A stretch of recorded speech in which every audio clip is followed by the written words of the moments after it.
Üzeyir Hacıbəyli, söhbət. İyul ayının 4-ü idi.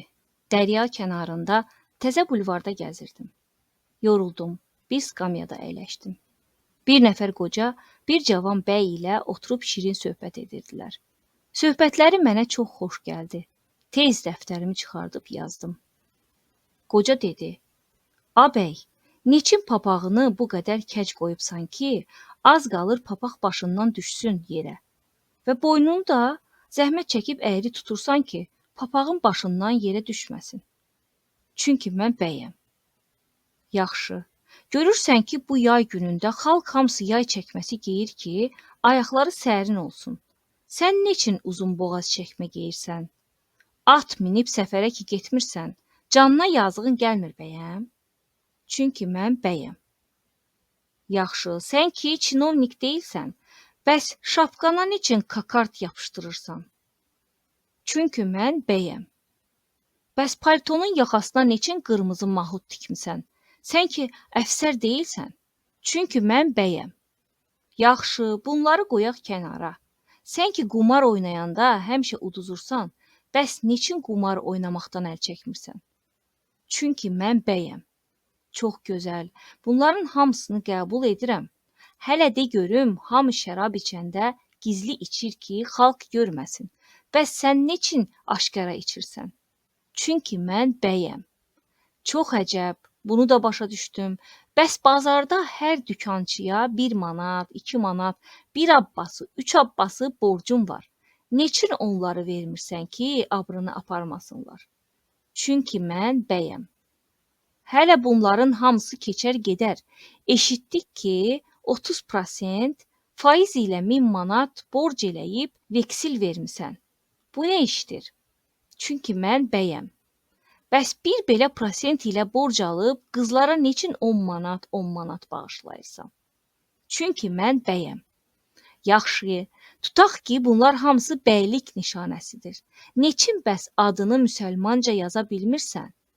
Sənə bu ayıb deyilmi? Çünki mən bəyəm. A bəy, sən bəy ola-ola neçin bir şanqalı qaradavoy görəndə o saat 2 qat olub ona izdrasti deyib əl verirsən.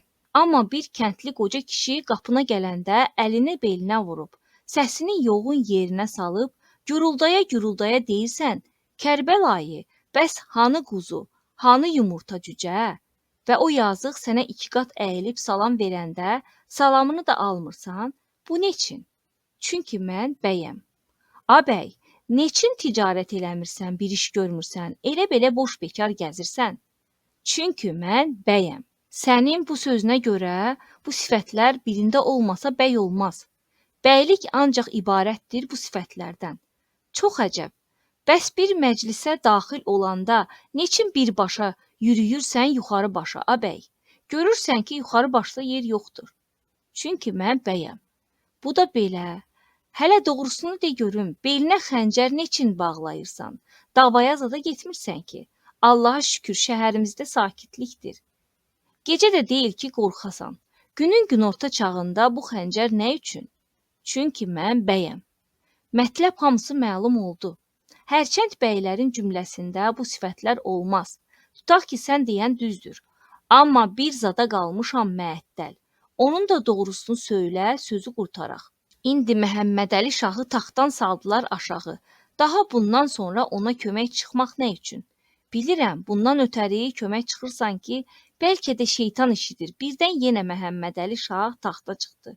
Onda səni özünə piş xidmət eləsin. Çox əcəb. Bəs İran mücahidlərinə föhş, hədyan demək nə lazım? Ay bəy oğlu bəy. Çünki mən bəyəm, çünki mən bəyəm.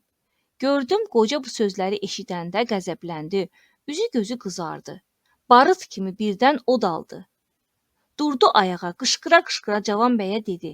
Çünki sən bəysən, çünki sən bəysən. Kafirəm əgər bir pula dəysən. Qaradağda da yoxdur əvəzin, bəylər içində bircə sən təksən. Gördüm qoca qəzəbindən qafiyə pərdazlıq eləyir. Mən durub qaçdım. Onlar da başladılar boğuşmağa.